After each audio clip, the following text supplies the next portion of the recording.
कि फ़िक़्ह का लफ्ज़ और अच्छे और बुरे का लफ्ज़ एक ही जुमले में इस्तेमाल नहीं कर सकते हम। अच्छा और बुरा जगह के लिहाज से, वक्त के लिहाज से, बंदे के लिहाज से भी फ़र्क हो सकता है। आपको कोई चीज़ अच्छी लग सकती है, मुझे नहीं अच्छी वही चीज़ बुरी लग सकती है। अच्छे बुरे की जो डेफिनेशन है ना, वो एक इमोशनल डेफिनेशन है। कल्चरल डेफिनेशन भी अच्छी होती है। पाकिस्तान में कोई चीज़ काम करना अच्छा है, वही काम अमेरिका में करना बुरा है। ठीक है, पाकिस्तान में कोई आ जाए खड़े होके ताज़ीम करना अच्छा है, इस्लाम में बुरा है। ठीक है, तो फ़िक़्ह जो है ना, वो अच्छे बुरे की तमीज़ के सीगे में नहीं इस्तेमाल होता। फ़िक़्ह सही और गलत, हराम और हलाल, जायज़ नाजायज़, इसको फ़िक़्ह कहते हैं। सो मुहद्दिसीन और फ़िक़्ह भी अलग अलग बातें। मुहद्दिसीन हदीस का स्पेशलिस्ट है, फ़क़ीही जो मामलात हैं वो हदीस और कुरान के थ्रू इकट्ठे किए जाते हैं। सो जूरिस्प्रूडेंस पूरी की पूरी समझनी ज़रूरी है। मैं कसम उठाता हूँ बिमवाक़िन नुजूम, उस नजूम सितारों को, उस जगह की जहाँ सितारा टूट के नीचे गिर जाता है। और अगर तुम जान लो अगर तुम जान लो तो ये बहुत ही बड़ी कसम है। इसमें मैंने ये ढूंढना शुरू किया कि नबी अलैहिस्सलाम के दिल का वो हिस्सा कि जिस पे कुरान नाजिल होता है, ये कहाँ से फिट हुआ है, जो अरबी में नहीं लिखा हुआ है और उन्होंने ब्रैकेट में नहीं लिखा हुआ, उन्होंने सराहत से ये बयान किया। ये एक एक्साइटिंग फैक्टर था मेरे लिए। ठीक है, मेरी नफ्सियात में एक खाना खुल रहा था कि देखें तो ये कहाँ से आया। उसके लिए मुझे पता है कुछ 15 किताबें पढ़नी पड़ी कि जब मैं निकालूं कि ये कहाँ से उन्होंने इस्तदलाल किया, कैसे है। ये इस्तदलाल नहीं आएगा, इस्तिंबात में आएगी डायरेक्ट बात, क्योंकि बहुत बड़ा मसला पड़ जाएगा कि अल्लाह की कसम की बात हो रही है ना, कोई नसीहतों की बात हो रही मेरे और आपके मामा चाचा की। अल्लाह खुद लिख रहे और अल्लाह कसम भी उठा रहे और कह रहे हैं इससे बड़ी कोई कसम ही नहीं। The problem is very big then, समझ रहे हैं। सो मैं आपको क्यों कह रही हूँ आपके इस सवाल में कि फ़र्क आएगा, हाँ फ़र्क आएगा। फिर उसके लिए आम बंदा क्या करेगा, तो फिर आम बंदा फिर वो वाली तफसीर पढ़े जो स्टूडेंट्स के लिए लिखी हुई है। आम बंदा सिर्फ वो तफसीर खोले जिसकी पहली दफ़ा तफसीर खोलनी है, वो कंज़ुल ईमान ना खोले। ठीक है, वो बहस मुबाहिसे के अंदर फंस जाएगा, डिफरेंशियल के अंदर फंस जाएगा। इसलिए मैं तफ़हीमुल कुरान के ऊपर इतना फोकस क्यों करता हूँ, वो स्टूडेंट यूथ के लिए लिखी हुई है।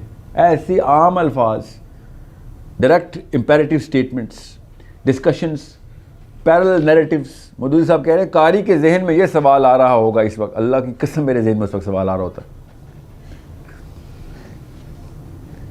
तफ़हीम की खूबसूरती ये है कि वो बताते हैं कि नफ्सियात समझे, ग्रामर समझते थे हमारी सोचने की।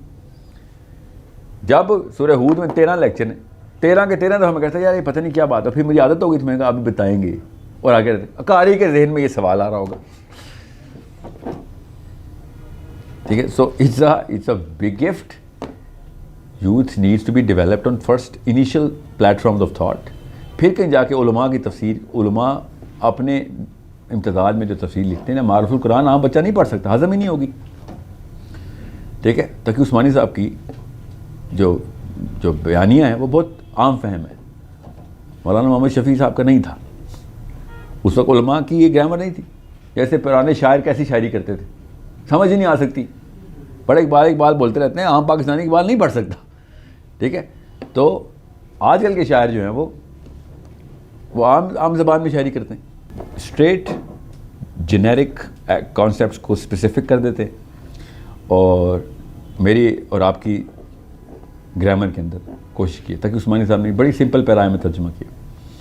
तफ़हीम में इसलिए फ़ायदा आया था कि तफ़हीम मुहावरे का मुहावरे में तर्जुमा करती है। जब तक अल्लाह बात नहीं पूरी करते, तफ़हीम की आयत पूरी नहीं होती। तर्जुमे में वो आयत टू आयत तर्जुमा नहीं चल रहा, लफ्ज़ टू लफ्ज़ नहीं चल रहा, वो चल रहा है बात से लेके बात तक। जब अल्लाह जुमला पूरा कर लेते हैं अपना, वो 3 आयतों में हो, ठीक है, तो तफ़हीम में वो एक ही आयत तर्जुमे में, तो ऐसे लगता है किताब पढ़ रहे हैं आप, टूटती नहीं है कोई बात।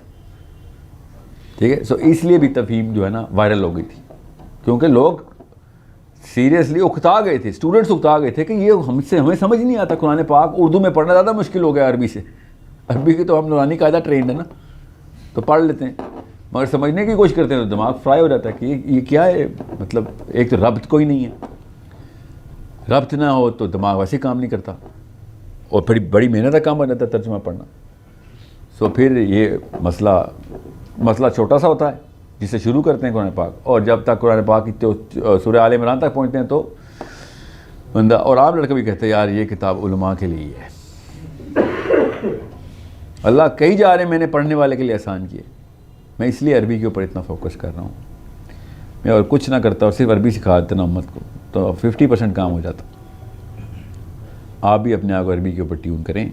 याद रखिएगा, जब तक अरबी खुद नहीं सीखेंगे फिर कोई ना कोई मुफस्सर ही बताएगा, और वो मुफस्सर क्या पता उसी कटहरे से निकला हो जहाँ पे पॉन्टियस पायलट ने असली ईसा को आज़ाद कर दिया। हमें क्या पता। और हाँ, सेंट पायलट का एक स्पेक्टेटर हो, गलत खबर आगे ले गया हो। सो तफसीर पे नहीं ईमान रखते हो। पाकिस्तानी पूरी कौम तफसीर पे ईमान रखती है। आप तो तर्जुमे पे ईमान रखती है, फिर तफसीर, उसने तफसीर पढ़ी हुई है। ये के बाद जो मर्जी फतवा दे दूँ, घर वाले पूरा करेंगे। और तफसीर एक बंदे की भाई साहब की किताब है, क्या पता उन्होंने कोई और ओपिनियन, क्या पता गलत हो। नबी अलैहिस्सलाम के अलावा कोई भी इंसान ऐसा नहीं है जिसमें गलती की गुंजाइश नहीं। नबी अलैहिस्सलाम के बाद जो मर्जी हो जाए, आप कंपैरेटिव एनालिसिस करेंगे। यहाँ तक उमर बिन खत्ताब रज़ियल्लाहु अन्हु, अम्मार बिन यासिर ने हदीस सुनाई। Ammar bin Yasir peak of the साहबी, उमर बिन खत्ताब ने कहा गवाह लेके आओ। अम्मार बिन यासिर रज़ियल्लाहु अन्हु ने कहा गवाह कहाँ से लाऊं, सिर्फ मेरी और अकेली बात थी नबी अलैहिस्सलाम की, उसमें कोई था ही नहीं। उमर बिन खत्ताब ने कहा मैं नहीं मानता। फिर we can just take one man's opinion. इस लेवल तक करेक्टनेस की क्वालिटी ऑफ कंटेंट की, ठीक है। अम्मार बिन यासिर की खैर बड़ी बहस में बाइस हैं उमर बिन खत्ताब से, वे very close friends. But what I am saying is, हम अम्मार बिन यासिर को वो नहीं मान रहे, और हम यहाँ पे हर बंदे को सिर्फ इसलिए कि दाढ़ी लंबी है। अब कॉमन सेंस की बात बताता हूँ, सफ़ेद दाढ़ी पाकिस्तान में कितना बड़ा एजाज़ है, नहीं कितना बड़ा एजाज़ की बात है, तकवा है। नबी अलैहिस्सलाम मना करके गए हैं कि सफ़ेद दाढ़ी ना कर लेना, यहूदियों जैसे ना बन जाना। लोगों की किताबें पढ़ना क्या पढ़ना हुआ, लोग आपकी किताबें पढ़ें, ये हुआ इल्म। समझ रहे हैं? ऐसा ना हो कि आप लोगों की किताबें कर पढ़ के मर जाए ना। People, you should die when you people are reading your books, going towards अल्लाह सुब्हानहू व तआला, अपने फेम के लिए नहीं, अल्लाह के लिए। समझ आई? इस इल्म पे पहुँचें कि लोग दुआएं करें आपके लिए, ठीक है। और जब आपकी रूह निकले तो फरिश्ते आगे किताबों के अंदर से एक्सट्रैक्ट सुना रहे होंगे, आपका वेट कर रहे थे। This is my favourite passage from your book, this is my favourite passage from your book. हमें ये फरिश्ते ऐसी बातें करते हैं, आपको बता रहा हूँ, हमें बताया है, कोई और ही नफ्सियात बताई गई फरिश्तों की भी। आप जब फरिश्ता देखेंगे ना तो आपको ऐसे ही लगेगा कि मेरे जैसे ही है, ज़ुबान भी ऐसी बोलता है। मतलब जिस्म की बात नहीं कर रहा हूँ मैं, नफ्सियात की बात कर रहा हूँ, क्योंकि उस वक्त आपकी रूह निकल चुकी होगी ना।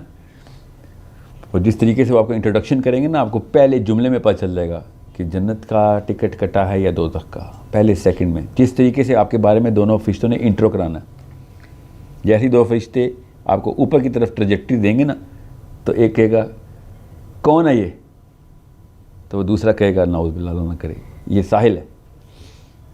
समझ आ जाएगी उस्ताद गेम ख़राब है।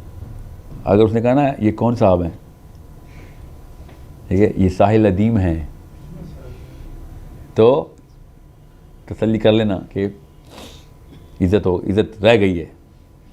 इतनी जल्दी पता चलता है। हम यहाँ पे बैठ रहे हैं ना, साहिल अदीम साहब हैं कि नहीं है, असली इज़्ज़त वहाँ पे चाहिए।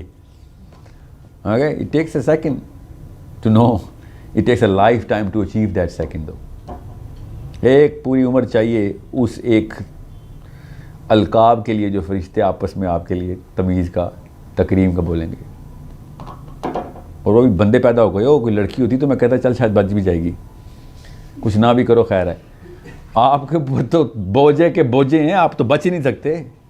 आप लोग नहीं बचने वाले, मैं और आप कुछ किए बगैर मर गए ना, फिर तू तरा भी बड़ी बात है जो हमें मिल जाए तो, वरना तो क्या पता हमारे में बात ही ना होगी। चलो जी, चाहो इन्होंने।